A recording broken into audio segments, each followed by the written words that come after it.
Hello मेरे प्यारे बच्चों, कैसे हैं आप सब। मैं अरुण कुमार और आज की इस वीडियो में आप लोगों के साथ बातचीत करने वाला हूं 500 प्रश्न सीरीज के सेट नंबर 6 के बारे में। जी हाँ बच्चे, ग्रामीण परिवेश के 500 प्रश्न सीरीज हम लेकर चल रहे हैं आप लोगों के साथ, जिसका सेट नंबर 6 होने वाला है।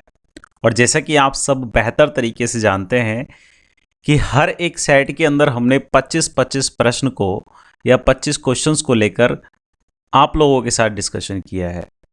और बच्चे ध्यान रखेंगे कि ये वो 25 क्वेश्चन हैं जो बिल्कुल ही आपके एग्जाम पॉइंट ऑफ व्यू से क्या है, महत्वपूर्ण हैं।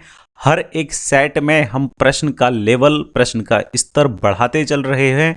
और ध्यान रखें इस बात को कि एक एक सवाल आपके लिए काम का है, इसलिए आप हर एक सवाल को अच्छे से समझते हुए याद कर लें। ठीक है बच्चे, इन सभी क्वेश्चंस का पीडीएफ भी आपको मिल जाएगा। कहाँ मिलेगा? तो वो मिलेगा हमारे टेलीग्राम चैनल पर।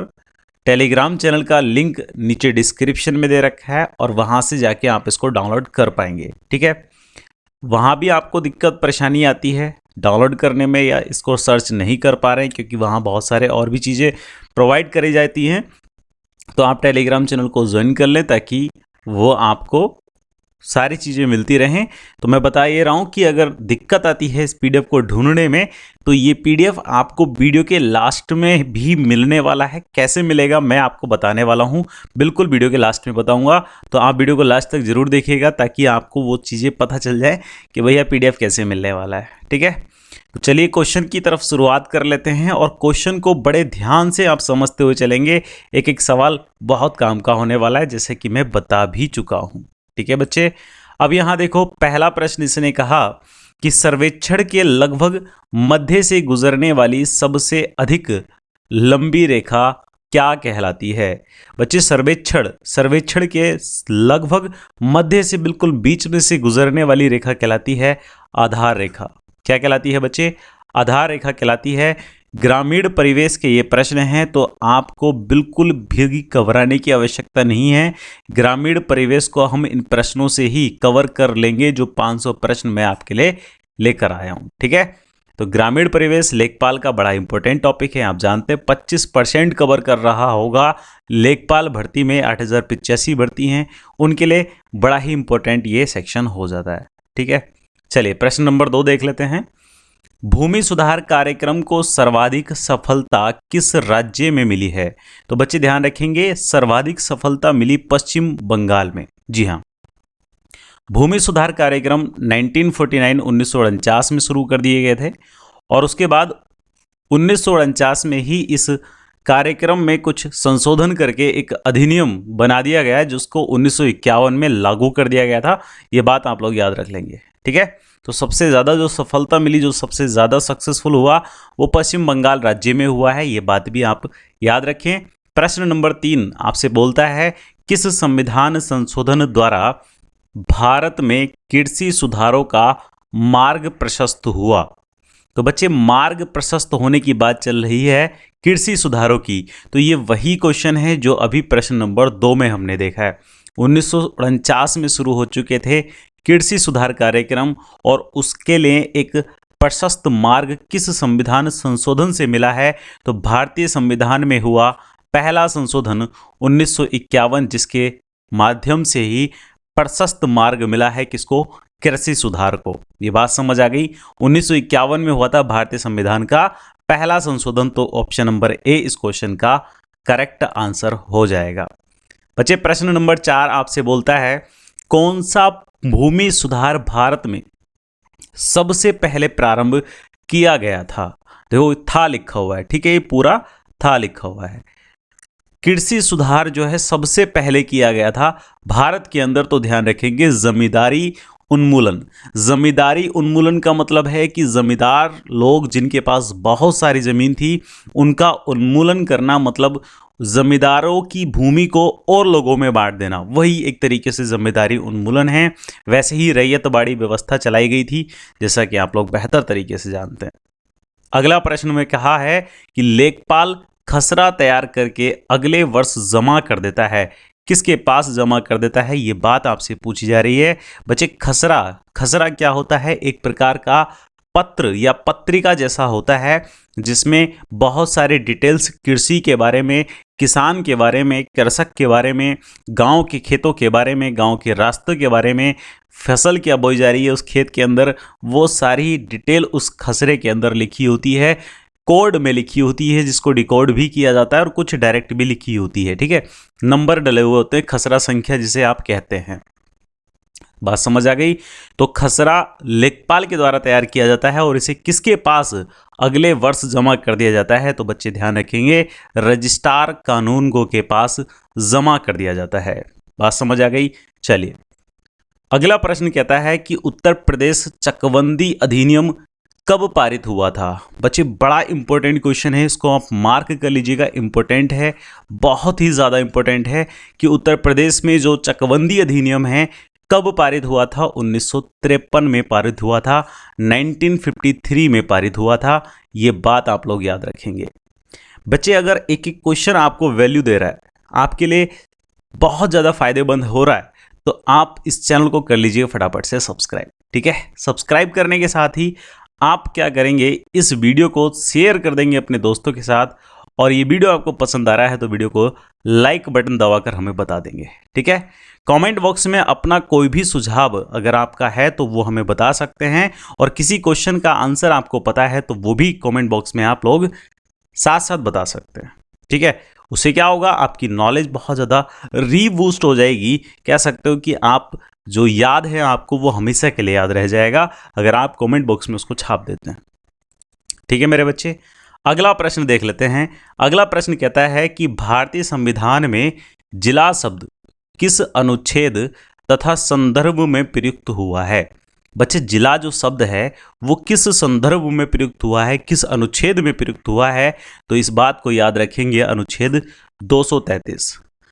भारतीय संविधान के भाग 6 में है अनुच्छेद 233, और भाग 6 के 233 में जिला न्यायाधीश के संदर्भ में जिला शब्द का इस्तेमाल किया गया है।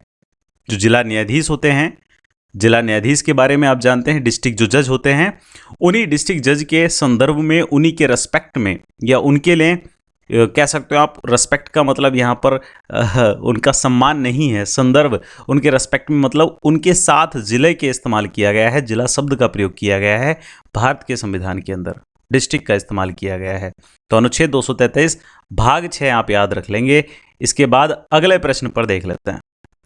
अगला प्रश्न आपसे क्या कहता है कि जिला न्यायाधीशों के पद से संबंधित विरोधाभास यह है कि वह कानून व्यवस्था, शांति व्यवस्था का कार्य भी देखता है। पहला विरोधाभास क्या है? जिला न्यायाधीश के पद से संबंधित विरोधाभास, मतलब एक कह सकते हो विरोधाभास का मतलब है कि निगेटिव वैल्यू या निगेटिव बात, है ना। तो पहला विरोधाभास उसने कहा कि वह कानून या शांति व्यवस्था का कार्य भी देखता है, तो ये तो कोई विरोधाभास नहीं, ये उसका काम है, बिल्कुल देखेगा, जाहिर सी बात है, देखेगा, है ना। उसके बाद इसने कहा कि वह प्रोटोकॉल संबंधी कार्य भी देखता है, प्रोटोकॉल संबंधी कार्य भी देखता है, ये तो कोई विरोधाभास नहीं है। वह विकास कार्य भी देखता है, बिल्कुल देखता है। यह कार्य तो करता है राज्य सरकार के लिए।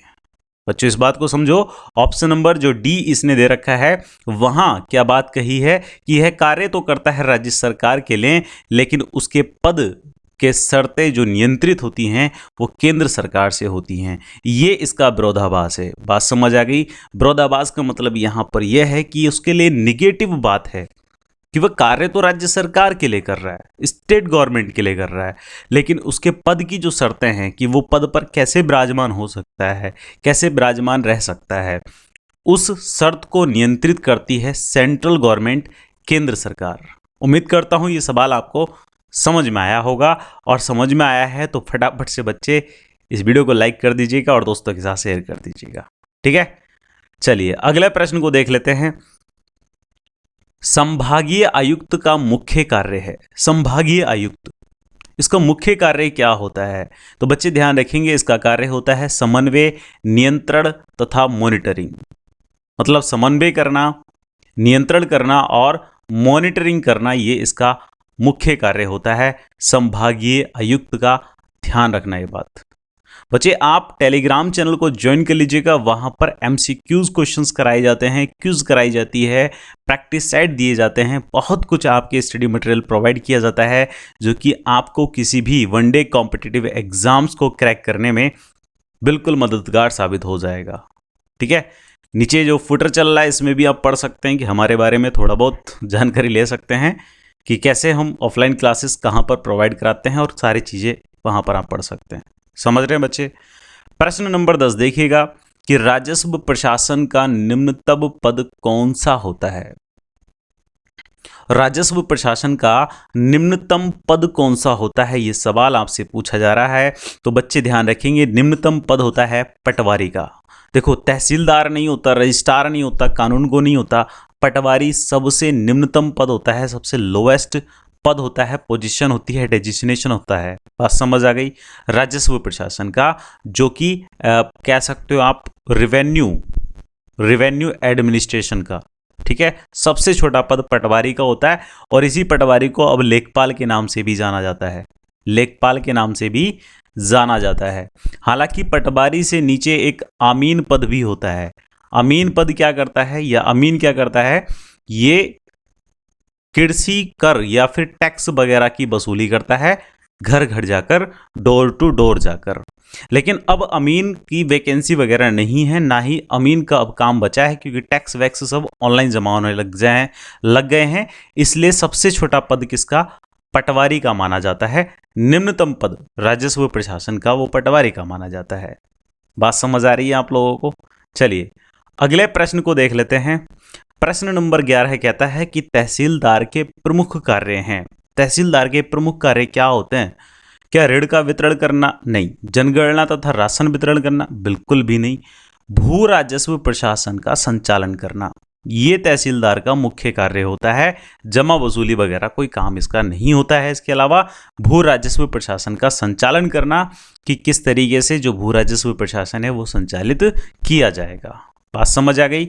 दूसरी बात ध्यान रखेंगे, आप जानते हैं प्रत्येक तहसील में एक तहसील दिवस मनाया जाता है। और तहसील दिवस कब मनाया जाता है बच्चे? तो याद रखेंगे, ये प्रत्येक माह के पहले और तीसरे शनिवार को, प्रत्येक माह के पहले और तीसरे शनिवार को, पहले और तीसरे शनिवार को मनाया जाता है तहसील दिवस, है ना। देखा होगा आप लोगों ने अपनी तहसील में कि तहसील दिवस है आज, या फिर तहसील दिवस मनाया गया। उसमें क्या होता है, आम जनता अपनी समस्याएं रखती है किसके सामने? तहसीलदार के सामने, और तहसीलदार उन समस्याओं का निस्तारण करते हैं। कैसे भी करके अपने स्तर पर उन समस्याओं को निस्तारित किया जाता है। हर महीने के पहले और तीसरे शनिवार को तहसील दिवस के रूप में मनाया जाता है। ये बात आप याद रखें। खुला दरबार होता है तहसीलदार का, बिल्कुल खुला, कि आ जाओ, अपनी समस्या हमें बताओ और निस्तारण पाकर चले जाओ। प्रश्न नंबर 12 कहता है कि माता टीला जल विद्युत परियोजना, बच्चे ध्यान दें, माता टीला जल विद्युत परियोजना निम्नलिखित में से किस नदी पर है? तो ध्यान रखेंगे, यह है आपके वेतवा नदी पर। ठीक है, ललितपुर में बना हुआ है कौन? माता टीला जल विद्युत परियोजना। बड़ा इंपॉर्टेंट क्वेश्चन है। दूसरा, इस वीडियो का दूसरा मोस्ट इंपॉर्टेंट क्वेश्चन यहां पर मैं बता रहा हूं, बाकी सारे के सारे इंपॉर्टेंट तो क्वेश्चन है ही हैं। ललितपुर में है कौन? माता टीला जल विद्युत परियोजना, वेतवा नदी पर। और वेतवा नदी पर और भी हैं, कौन कौन से हैं? रेहंद है, रेहंद जल विद्युत परियोजना, ओरेया है, ओरेया जल विद्युत परियोजना। ठीक है, इस तरीके से आप याद रखेंगे। माता टीला जल विद्युत परियोजना कहाँ है? वेतवा नदी पर है, ललितपुर में है, स्थित है। बात आपको दिमाग में आ जानी चाहिए।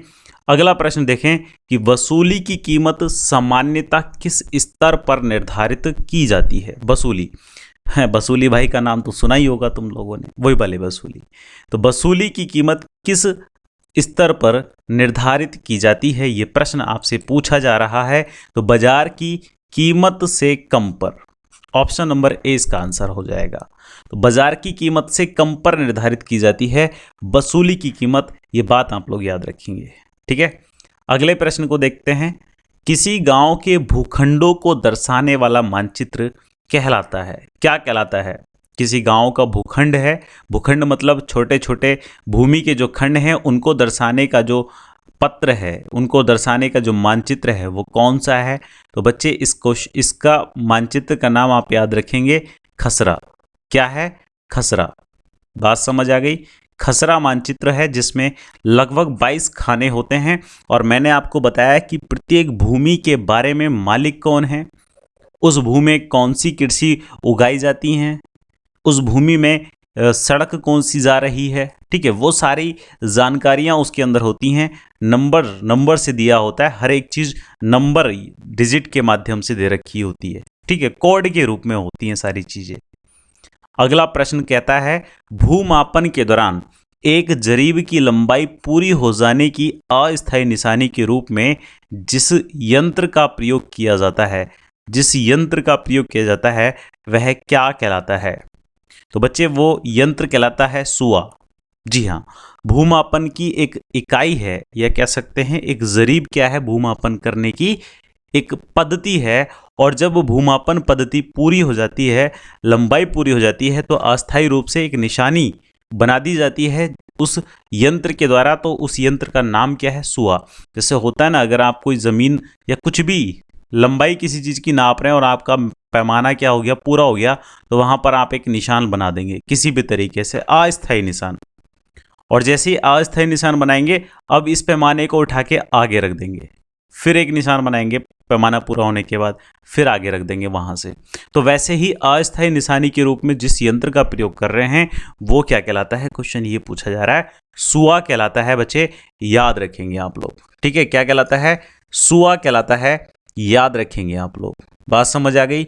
चलिए बच्चे अगला प्रश्न देख लेते हैं। और एक चीज़ मैं आपको यहाँ पर बताने वाला हूँ, बहुत अच्छी चीज़ है, चलिए बाद में बताते हैं, फिर बताते हैं, ठीक है, आगे बताते हैं। क्वेश्चन नंबर 16 कह रहा है कि गिरदावर कानूनगो पर नियंत्रण कौन रखता है? बच्चे गिरदावर कानूनगो पर नियंत्रण की बात चल रही है, तो नियंत्रण रखता है तहसीलदार। कौन रखता है? तहसीलदार। देखो सबसे पहले होगा तहसीलदार, तहसीलदार के नीचे होता है कानूनगो, और कानूनगो के ही समकक्ष होता है गिरदावर कानूनगो। गिरदावर कानूनगो। इस गिरदावर कानून के नीचे काम करता है कौन? पटवारी। नीचे कौन काम कर रहा है?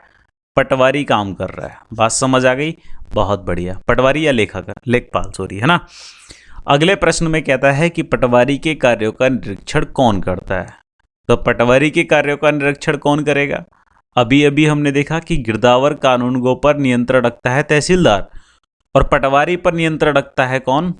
गिरदावर कानूनगो। तो यहाँ पर आंसर क्या हो जाएगा?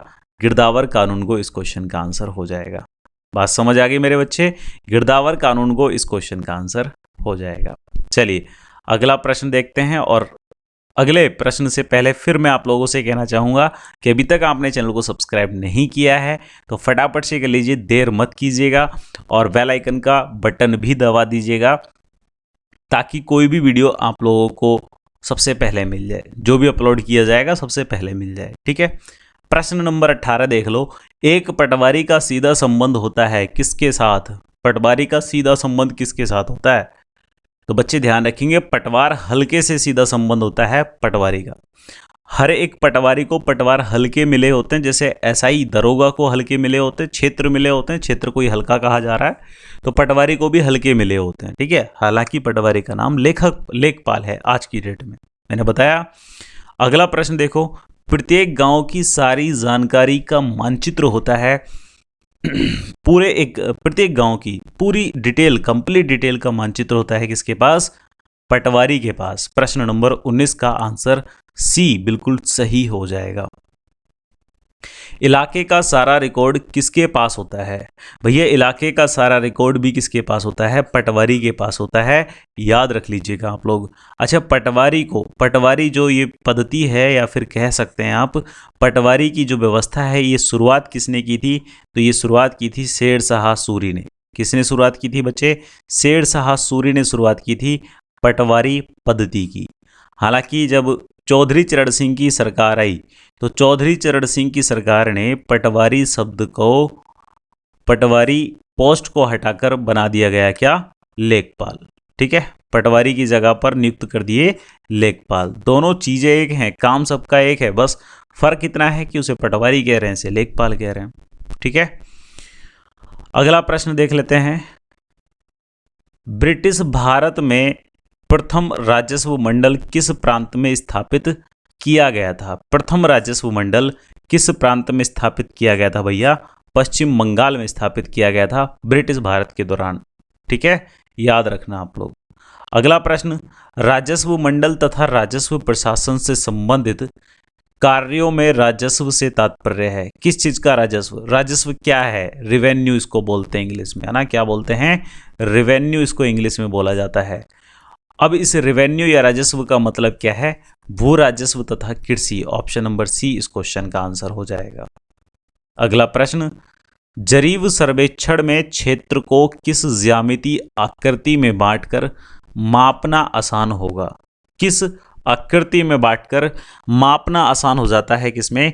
जरीब पद्धति में। फिर से देखो, जरीब वाला जिक्र आ चुका है, तो जरीब वाले जिक्र के लिए मैंने कहा था कि मैं आपको कुछ बताने वाला हूं, तो बिल्कुल बताने वाला हूं। क्या बताने वाला हूं? देखते रहो ज्ञानवी तरुण चैनल। बस जस्ट एक सेकंड का समय दे, मैं आपको बताने वाला हूं इसके बारे में कि जरीब पद्धति क्या है। ठीक है, जरीब पद्धति क्या है। हाँ जी, ठीक है, चलिए हो गया काम। देखो, जरीब पद्धति क्या है? एक प्रकार का पैमाना है। ठीक है, जरीब पद्धति क्या है बच्चे? एक प्रकार का पैमाना है, और इस एक प्रकार के पैमाने में 165 फीट होते हैं। क्या होते हैं? 165 फीट होते हैं। एक प्रकार का पैमाना है जरीब पद्धति, इसमें 165 फीट होते हैं। इन 165 फीट से लंबाइयां या चौड़ाइयां मापी जाती हैं और फिर क्षेत्रफल निकाला जाता है। तो कैलकुलेशन करना आसान होगा कब? जब हम जरीब सर्वेक्षण के माध्यम से 165 फीट के कुछ क्या बना लेंगे? त्रिभुजाकार आकृति बना लेंगे, और जब त्रिभुजाकार आकृति बना लेंगे तो उससे कैलकुलेशन करना बड़ा आसान हो जाता है। बस इतना है। 165 फीट का होता है एक जट्ठा, इसको बोलते हैं गट्ठा, 165 फीट का। ठीक है, 165 फीट, 165 फीट, और ये वाला जो कोना है ये भी क्या हो जाएगा बच्चे? 165 फीट हो जाएगा। बोलो, बात समझ आ गई आप लोगों को? बहुत बेहतर, बहुत अच्छी बात। प्रश्न नंबर 24, भूमि सुधार हेतु कानून बनाने की शक्ति किसे प्राप्त होती है? तो भूमि सुधार का कानून बनाने की जो शक्ति है बच्चे, राज्य सरकार को प्राप्त होती है। ये बात आप लोग याद रखेंगे। अच्छा, ये जो जरीब है ना, ये कई प्रकार के हो सकते हैं, शाहजनवी जरीब वगैरह वगैरह, बहुत सारे जरीब हो सकते हैं। तो भूमि सुधार हेतु कानून बनाने की शक्ति किसे प्राप्त होती है? राज्य सरकार को प्राप्त होती है। अगला प्रश्न, पंचायती प्रश्न बताने से पहले मैं बता दूं कि आपको इसका पीडीएफ कहाँ मिलेगा। ठीक है, वीडियो के लास्ट में यहाँ एक कोने पर आपको राउंड राउंड गोल गोल एक लिंक दिखाई देगा, और इस पर फोटो भी लग रहा होगा किसका? पीडीएफ फॉर्मेट का, है ना। तो लिंक दिखाई देगा, उस लिंक से जाकर आप डायरेक्ट डाउनलोड कर सकते हैं, पीडीएफ को पढ़ सकते हैं। कोई दिक्कत वाली बात नहीं है, डाउनलोड करके भी रख सकते हैं, प्रिंट आउट भी निकलवा सकते हैं, अफोर्डेबल हो तो। ठीक है, दूसरी बात, टेलीग्राम चैनल का लिंक नीचे डिस्क्रिप्शन में आ रहा है, तो वहां से आप जाकर ज्वाइन कर लीजिएगा टेलीग्राम चैनल को, ताकि बहुत सारी चीज़ें आपको वहां पर मिलती रहें।